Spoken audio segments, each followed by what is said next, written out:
اعوذ باللہ من الشیطان اللعین الرجیم بسم اللہ الرحمن الرحیم الحمد للہ رب العالمین الصلاة والسلام علی سیدنا محمد وعلی آل بیتہ الطیبین الطاہرین واللعنۃ الدائمۃ علی اعدائہم من یوم عداوتہم الی قیام یوم الدین اللہم صل علی محمد وآل محمد۔ آج جس موضوع کے اعتبار سے ہمیں گفتگو کرنی ہے وہ ہماری زندگیوں کے اندر ایک بہت بڑا حصہ، ایک بہت بڑا کردار ہمارے اپنے کمال کو حاصل کرنے کے لیے رکھتا ہے، اور اصول دین کے بعد، اپنے بیلیفز کے بعد، اپنے عقائد کے بعد اگر سر فہرست پرائرٹی لسٹ کے اعتبار سے کوئی چیز آتی ہے تو وہ ہے ہمارے واجبات اور ہمارے محرمات، وہ چیزیں کہ جو پروردگار عالم نے ہم پر واجب کی ہیں، اور وہ چیزیں کہ جو پروردگار عالم نے ہمارے لیے حرام قرار دی ہیں کہ اس کے قریب نہیں جانا ہے۔ اس سے پہلے کہ اس پر کچھ ڈسکشن کیا جائے کہ واجبات کیا ہوتے ہیں اور محرمات کیا ہوتے ہیں، اگر ہم تھوڑا سا پیچھے جائیں واجبات اور محرمات کے، کہ پروردگار عالم نے واجبات اور محرمات انسان کی گردن پر کیوں واجب کیے۔ یقیناً آپ لوگوں کے ذہن میں سوال آتا ہوگا کہ پروردگار نے کیوں فضول میں جو ہم کو ایسا لگ رہا ہوتا ہے کہ کوئی چیز ہمارے گردن پر جو ہے واجب کر دی ہے، کوئی چیز ہمارے لیے حرام قرار دی ہے۔ بظاہر تو جب انسان اپنے ٹین ایجز کے اندر ہوتا ہے، اپنی نوجوانی جوانی کے ایام کے اندر ہوتا ہے، تو انسان کو بہت ساری چیزیں اچھی لگ رہی ہوتی ہیں، اور بہت ساری چیزیں جو پروردگار عالم نے واجب کی ہے یا حرام قرار دی ہے وہ سمجھ میں نہیں آ رہی ہوتی۔ نہ فقط یہ کہ سمجھ میں نہیں آ رہی ہوتی، بلکہ انسان کا میلان اور انسان کا دل اسی چیزوں کی طرف جانے لگتا ہے۔ تو اس کے لیے سب سے پہلے اس بات کو جاننے کی ضرورت ہے کہ انسان پر سب سے بڑا جو حق ہے وہ پروردگار عالم کا ہے، کہ جب اس نے اپنی جانب سے، پروردگار نے جب اپنی جانب سے تعلیمات بھیجی ہیں، کچھ انسٹرکشنز بھیجی ہیں ہماری جانب، تو انسان پر ایک بندہ ہونے کے ناطے، ایک پروردگار عالم اس کا معبود ہے، اس بات کی خاطر انسان پر اس بات کی پابندی ضروری ہے کہ جو پروردگار عالم نے کہا ہے ویسا کرتا چلا جائے، اگرچہ اسے اس کا کوئی ریزن سمجھ میں آئے یا اسے اس کا کوئی ریزن سمجھ میں نہ آئے۔ یہ ہے حق عبودیت، یہ ہے بندگی کا تقاضا، یہ ہے انسان کی لاچارگی کا تقاضا، کہ انسان اپنے اختیار سے، انسان اپنے اختیار میں کچھ نہیں رکھتا۔ یہ جان، یہ سانس، یہ چلنا، یہ پھرنا، یہ تمام کی تمام چیزیں پروردگار کی عطا کردہ ہے۔ 24 گھنٹوں میں سے لمحہ لمحہ پروردگار کا عطا کردہ ہے، تو پھر اس کے بعد انسان کو کس بات کا حق پہنچتا ہے کہ وہ کہے کہ میرا دل یہ چاہ رہا ہے اور میرا دل یہ چاہ رہا ہے؟ یہ تو زندگی ہے ہی پروردگار کی عطا کردہ۔ یہ تو ہو گئی ایک بات۔ لیکن ایک اگلا سوال کہ پروردگار عالم نے یہ انسان کے لیے واجب کیوں قرار دیا؟ ٹھیک ہے، میری تو ذمہ داری بندہ ہونے کے ناطے یہی بنتی ہے کہ میں اس کو انجام دوں اور اس کو انجام نہ دوں، جو واجب ہے اس کو انجام دوں، جو حرام ہے اس کو چھوڑ دوں۔ لیکن سوال یہ کہ پروردگار عالم نے یہ کیا، پروردگار عالم کو شوق ہو رہا تھا کہ میں اپنے بندے کو تکلیف میں ڈالوں، اسے کچھ زحمتیں دوں؟ پروردگار عالم کو عبادتوں کی، ہمارے عبادتوں کی ضرورت تھی جو پروردگار عالم نے کہا کہ یہ تمہارے لیے واجب ہے؟ تو اگر اس سوال کے دو آپشنز ہو کہ یس اور نو، تو میں آپ سے پوچھوں گا کہ یہ بتائیے کہ کیا پروردگار عالم کو کوئی سکون اور چین مل رہا تھا ہمارے اوپر جو ہے وہ کچھ چیزیں ضروری قرار دے کر؟ جیسا کہ بعض انسانوں کو ہو جاتا ہے کہ وہ کسی دوسروں کو کوئی چیز ضروری قرار دیتے اور کہتے ہیں کہ بھائی یہ کر کے آؤ، کیوں؟ کیونکہ اس کو دل کو خوشی ملتی ہو، سامنے والے بندے کو تکلیف ہوگی، خدا نخواستہ ایسا نہیں ہونا چاہیے۔ کیا پروردگار عالم کے وہاں بھی یہ معاملہ تھا کہ پروردگار عالم اپنے بندوں کے لیے کچھ چیز واجب قرار دے رہا تھا تو پروردگار عالم کو سکون مل رہا تھا؟ نہیں۔ اس کا جواب یہ ہے کہ بالکل ایسا نہیں ہے کہ پروردگار عالم کا اس کے اندر کوئی فائدہ ہے۔ وما خلقت الجن والانس الا لیعبدون، پروردگار عالم نے جنوں اور انسانوں کو اپنی عبادت کے لیے خلق کیا ہے، تو پروردگار عالم کو عبادت کی ضرورت نہیں ہے. ایسا نہیں ہے کہ اگر اس دنیا کے اندر 6 ارب آبادی میں سے اگر 3 ارب آبادی جو ہے عبادت کرے گی اور 3 ارب نہیں کرے گی تو پروردگار عالم کی ذات پر کوئی فرق پڑے گا اس کی کمپیریٹیولی کہ اگر 6 کے 6 ارب جو ہے عبادت کرے پروردگار کی؟ نہیں، ذرہ برابر بھی پروردگار کے معبود ہونے میں، پروردگار کی ربوبیت میں، پروردگار کی خدا ہونے کے اندر، اس کے اختیارات میں کوئی ذرہ برابر اس کی ذات پہ فرق نہیں پڑتا. انسان عبادت کرے یا نہ کرے. پھر ان عبادتوں کو واجب کرنے کا، کچھ چیزوں سے بچنے کا کیوں پروردگار نے حکم دیا ہے؟ تو اس کا جواب یہی ہے کہ انسان کی اپنی ذات کے لیے، میری اور آپ کی اپنے بینیفٹس کے لیے پروردگار عالم نے کچھ چیزیں انسان کے لیے واجب قرار دی ہے. کچھ چیزوں کے آگے پروردگار نے لائن ڈرا کر دی ہے کہ اس کے آگے نہیں جانا، باؤنڈریز بنا دی ہے کہ اس کو کراس نہیں کرنا. ریزنز کیا ہے؟ ریزن یہ کہ انسان جب زندگی گزار رہا ہے تو کچھ اس کی پرسنل نیڈز ہیں، کچھ اس کی سوشل رسپانسبلٹیز بنتی ہیں. فردی میری اپنی ذات سے متعلق اور اجتماعی جن کے ساتھ میں رہنا ہوں، میرے بھائی بہن، میرے والدین، میرے دادا دادی، میرے پڑوس، انسان دائرے کو بڑا کرتا رہے، میرے دوست، میرے خاندان والے، میرے کلاس میٹس، اور آگے جائے گا. انسان کے جتنا جو ہے وہ سوشل دائرہ وسیع ہوتا رہے گا، بڑھتا رہے گا. اسی طریقے سے انسان کی اپنی ذمہ داریاں بھی بڑھتی رہتی ہیں. تو ظاہر ہے کہ سوشل رسپانسبلٹیز ہے، اور انسان کے اوپر ان سوشل اجتماعی کاموں کی وجہ سے، انسان کے سوشل ہونے کی وجہ سے پروردگار عالم نے بہت ساری چیزیں ایسی ہیں کہ جو اس کی اپنی ذات کے اعتبار سے واجب کی ہے، اور بہت ساری چیزیں ایسی ہیں کہ جو پروردگار عالم نے واجب کی ہے تاکہ یہ انسان اپنی سوشل ویلیو برقرار رکھ سکے.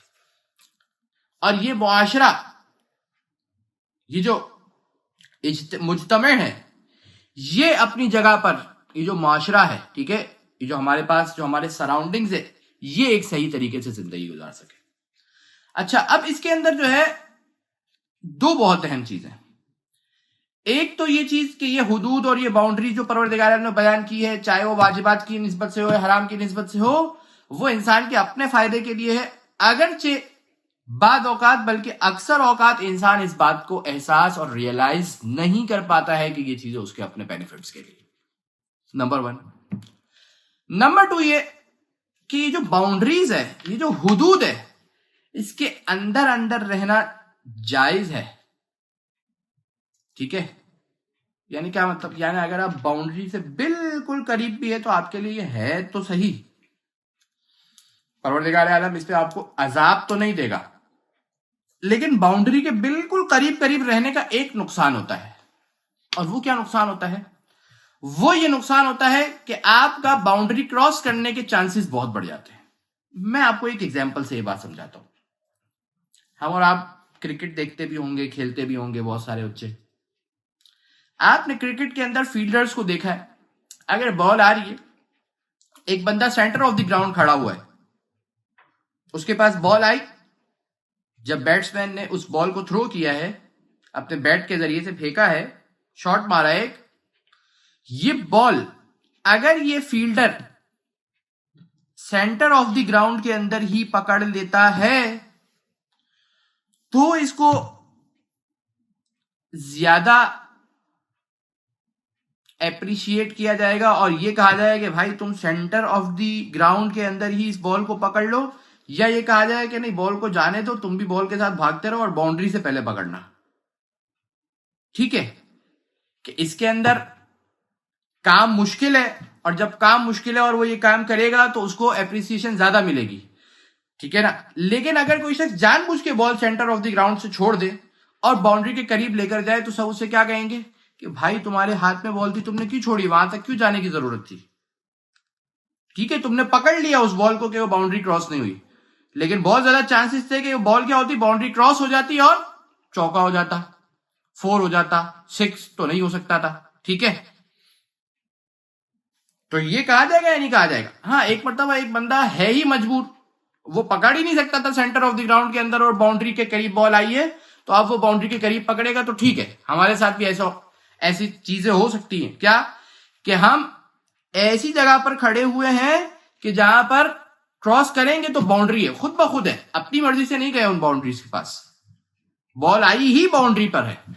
لیکن جب بال سینٹر آف دی گراؤنڈ آتی ہے تو اس کے بعد کیا کہا جاتا ہے کہ بھائی آپ اس کو وہیں پر پکڑنے کی کوشش کریں، بجائے یہ کہ آپ اسے باؤنڈری پر لے کر جائیں اور باؤنڈری پر لے جا کے پکڑیں۔ کیوں؟ اس لیے کہ باؤنڈری پر لے جا کر پکڑیں گے تو نتیجہ کیا ہے، اس کی وجہ کیا ہے؟ اس کی وجہ یہ کہ چانسز بہت زیادہ بڑھ جاتے ہیں کہ آپ بال کو نہ پکڑ پائیں، اور جو ہے یہ بال آپ سے چھوٹ جائے تو پھر نتیجہ یہ آپ کے خلاف ہو جائے گی۔ بات کیسے خلاف ہو جائے گی؟ کہ سامنے والی ٹیم کو رنز مل جائیں گے۔ بالکل اسی طریقے سے محرمات کے اندر بھی، حرام چیزوں کے اندر بھی، یہ جو باؤنڈریز ہے پروردگار عالم نے بیان کی ہے حرام رہنے کی، یہ باؤنڈری اس لیے نہیں بیان کی ہے پروردگار نے کہ انسان اسی باؤنڈری کے آس پاس رہے، نہیں، بلکہ انسان کوشش کرے، کیونکہ جب انسان اس بات کو ریئلائز کر لے گا اور اس بات کو سمجھ لے گا کہ یہ باؤنڈریز پروردگار عالم نے انسان کے فائدے کے لیے بیان کی ہیں، تو پھر وہ کوشش کرے گا کہ اپنی جتنے بھی کام ہیں وہ باؤنڈری سے بہت دور دور رہتے ہوئے انجام دے۔ کیوں؟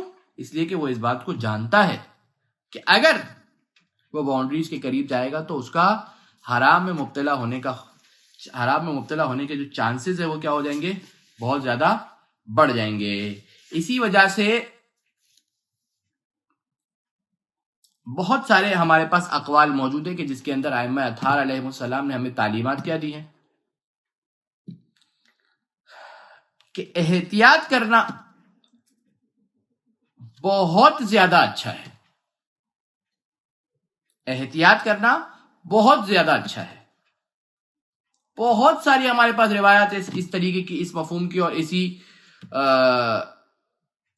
معنی کو سمجھاتی ہوئی نظر آتی ہے کہ جس کے اندر امام علیہ السلام نے یہی فرمایا ہے کہ احتیاط کے دامن کو اپنے ہاتھ سے جانے نہ دو، اس لیے کہ جس شخص نے احتیاط کو اپنایا وہ بہت سارے ہلاکتوں سے بچ جائے گا۔ الوقوف عند الشبہات خیر من الاقتحام فی الحلقہ۔ شبہات جو ڈاؤٹس ہے، ڈاؤٹس کے اندر انسان کا رک جانا نا، یہ کیا ہوتا ہے؟ انسان کو بہت ساری ہلاکتوں اور بہت سارے نقصانات سے کیا کرتا ہے؟ بچا لیتا ہے۔ کیونکہ ڈاؤٹس کے اندر انسان اگر جائے گا تو نتیجہ کیا ہوتا ہے؟ بعض اوقات انسان، بلکہ اکثر اوقات جب انسان ڈاؤٹس کے اندر جا رہا ہوتا ہے، ڈاؤٹس والی چیزوں کی طرف جا رہا ہوتا ہے، تو نتیجہ کیا ہوتا ہے کہ انسان یا تو باؤنڈری لائن کے بہت قریب ہوتا ہے یا یہ کہ باؤنڈری لائن کے باہر ہوتا ہے۔ وہ جو پروردگار نے باؤنڈری بنائی ہے حرام کی، اس کے باہر ہوتا ہے، یعنی حرام کی طرف چلا جاتا ہے، بعد میں اسے پتہ چلتا ہے۔ ٹھیک ہے، ہو سکتا ہے کہ بہت سارے مقامات پر وہ گناہگار نہیں ہوتا ہے، بہت سارے مقامات پر پروردگار اس کو عذاب نہیں دے گا، لیکن بہرحال بہت ساری چیزوں کے اپنے آثار وضعی ہوتے ہیں۔ ٹھیک ہے، بہت ساری چیزوں کے اپنے خود کچھ وجوہات ہوتی ہے کہ جو انسان کو آہستہ آہستہ آہستہ آہستہ پروردگار سے دور کر رہی ہوتی ہے۔ یہ ہو گئی ایک بات۔ اب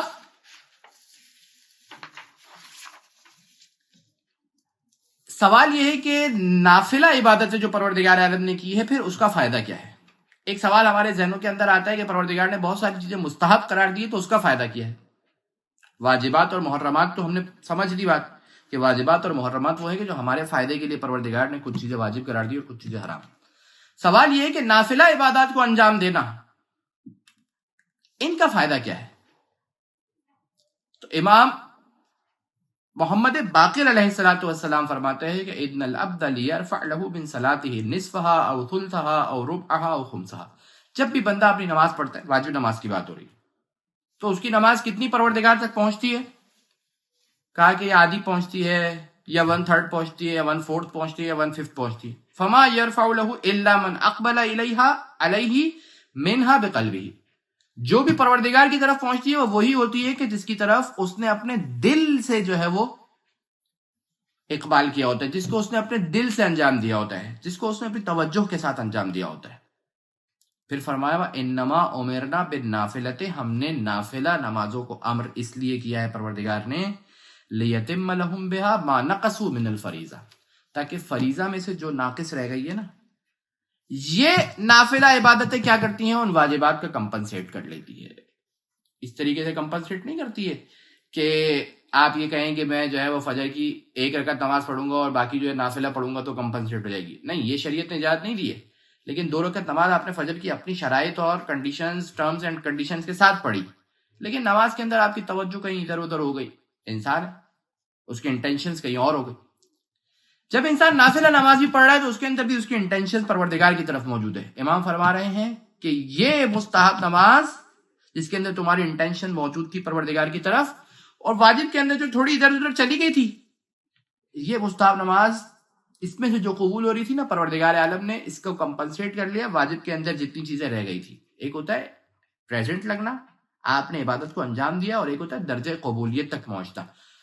لیرفع جو روایت کا فرسٹ پارٹ تھا، کیا کہ نماز میں سے کتنی قبول کی جاتی ہے؟ جتنی انٹینشنز اور قلب کے ساتھ پڑھی جاتی، دل کے ساتھ انسان پڑھتا ہے، توجہ کے ساتھ انسان پڑھتا ہے، یہ قبول کی جاتی. اس کا مطلب یہ نہیں کہ آپ کہیں کہ میری تو انٹینشن ہی نہیں تھی تو کل سے میں نماز ہی نہیں پڑھوں گا. نہیں، یہ نیسیسری ہے ہمارے لیے، یہ ہماری پریزنٹ کو لگا رہا ہے. یہ بالکل اسی طریقے سے بات ہے کہ ایک بچہ جو ہے وہ کلاس روم کے اندر آتا ہے، ٹک لگا رہی، جب وہ آ رہا ہے تو اس کا ٹک لگ رہا ہے تو اس کو فل اٹینڈنس کا انعام تو مل رہا ہے نا. وہ انعام نیسیسری ہے بھائی، وہ انعام پروردگار نے کہا ہے تمہیں لینا ہے. ٹھیک ہے، آہستہ آہستہ تم کوشش کرو کہ تمہارا دل بھی لگے، تمہاری توجہ بھی ہو، تمہاری انٹینشنز بھی آئیں ان عبادتوں کی طرف. اور جب انسان بعض مستحبات کو انجام دیتا ہے تو یہ ان واجبات کے لیے کیا ہوتی ہے؟ سہارے کا کام کرتی ہے. بیساکھی ہوتی ہے نا، بیساکھی، وہ جو عصا ہوتا ہے کہ جس سے بڈھا سہارا لیتا ہے. ہماری مستحب عبادتیں بہت ساری واجبات کے لیے بیساکھی کا کام کرتی ہے کہ یہ پروردگار تک لے جاتی ہیں ہماری واجب عبادتوں کو. لیکن ایک جو امپورٹنٹ چیز ہے وہ کیا ہے؟ خود امام علیہ السلام نے فرمایا نہج البلاغہ کے اندر، امام علیہ السلام نے، کہ لا قربۃ بالنوافل اذا اضرت بالفرائض. اگر فرائض آپ کے جو ہے چھوٹ رہے ہیں، آپ کی واجبات آپ سے چھوٹ رہے ہیں، تو یہ نافلہ بہت ہی خطرناک ہو جاتے ہیں. اصلاً ان نافلہ کے اندر پروردگار عالم کا کوئی قرب نہیں رکھا گیا ہے. وہ نافلہ کہ جو آپ کو آپ کے واجبات سے دور کر رہے ہیں، جو واجبات کو ضرر پہنچا رہے ہیں. بہت ساری انسان مستحبات انجام دے رہا ہوتا ہے جبکہ اس کے واجبات اس سے چھوٹ رہے ہوتے ہیں. تو امام علیہ السلام فرما رہے ہیں کہ واجبات کو چھوڑ دینا اور نافلہ کو انجام دینا، یہ جو ہے وہ انسان کو اس کی طرف متوجہ رہنا چاہیے. اس کی ایگزامپلز بہت زیادہ ہے، بہت زیادہ ہے. انسان اپنے خمس زکوٰۃ کو ادا نہیں کر رہا اور اسی مال میں سے انسان صدقات انجام دے رہا ہے، اسی مال کے اندر انسان ویلفیئر کے کام کر رہا ہے. یہ کیا ہے؟ آپ نے واجب چھوڑ کے مستحب کام کی طرف گئے ہیں. تو امام فرما رہے ہیں لا قربۃ بالنوافل اذا اضرت بالفرائض. کوئی قربت نہیں ہے پروردگار عالم کی جب فرائض کو آپ ضرر پہنچاتے ہو، فرائض کو نقصان پہنچاتے ہوئے انسان نوافل کی طرف جائے گا. والحمد للہ رب العالمین وصلی اللہ علی محمد وآلہ الطاہرین. اللہم صل علی محمد وآل محمد.